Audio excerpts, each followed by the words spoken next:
Hello guys! Hello nga pala mga katalpates. Ngayon nga pala ay araw ng linggo at kaya tigil naman tayo sa trabaho ngayon. Papakita nga pala sa inyo guys yung aking mga tanim ng patula dito sa aming kabilang. Mga tanim ko palang patula. Ito, makikita natin guys na ito, nagkaroon na nga ng bunga. Siyempre, pag may tinanim, may bunga. O yan, makikita natin guys yung mga patula natin na tinanim. Siyempre, sa mahaba-habang panahon, napapakinabangan na natin yung ating mga patula. Yo, ito guys, at makikita nga pala natin yung mga bunga niya. Siyempre, madaming bulaklak yan guys. Ayan, bahay. Ito nga pala yung tinatambayan ko lagi dito pagkatapos ko sa trabaho. Pag-awas ko ng alas 4, dito agad ako dumidiretso kasi medyo mahilig din ako sa mga tanim-tanim.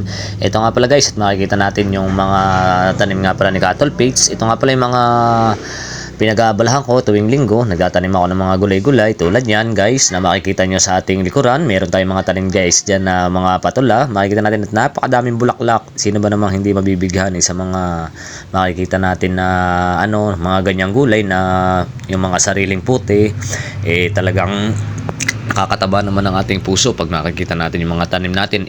At syempre hindi lang naman yung patulang tanim natin, may mga tanim tayo dyan guys na ito, mga sitaw na yan, tataba nga pala yan, naalaga natin yan sa mga ito, at ang ilalim nga pala yan guys, may mga mustasa na tanim na hindi pa naman kalakihan, hindi pa naman siya putihin kaya medyo maliliit pa. Ito naman talaga guys ang ginagawa namin pag itong linggo, makikita natin si Samang at napakasipag yan habang nananapas yan. Yan nga pala kakatapos lang mga wait, at ito nga si Cattle Page, yan ang mananapas nga pala din aming niniyog. Libangan namin yan pagkatapos ng trabaho, syempre mananapas para extra income na rin. Medyo kasama ng samahan na natin ng kaunting banding. Yan, ito nga pala guys yung aking bunso na anak, nga pala si Kyle, na syempre pabayaan natin maglaro yan hanggat bata pa. Yan, makikita natin guys yung mga tinanim natin na mga gulay-gulay napapakinabangan na natin. Talagang sabihin nga natin, pag meron kang tinanim, meron kang aanihin. Siyempre, laking bagay na rin yung meron tayong napuputi sa ating mga tanim. Laking bagay na rin tayo makakalibre ng pang-ulam. At ito nga pala guys, tayo tapos na magniyog, nakaputi na tayo ng gulay.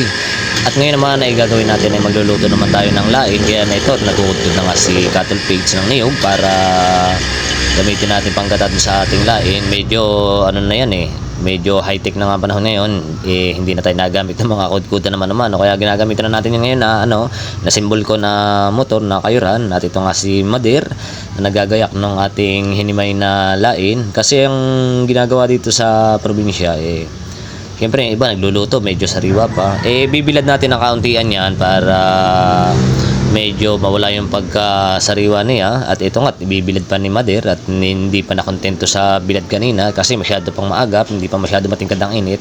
At yan, pagkabilad niya, saka natin lulutuin. At ito naman si Cattle Page, siya naman ang maggagayak ng pagluluto. Ito nga, kaldero yung paglulutuan natin at wala tayong ibang pagluluto ang kawali. Kaya guys, happy weekend nga pala sa atin tuwing linggo. Paminsan-minsan, relax din pag may time.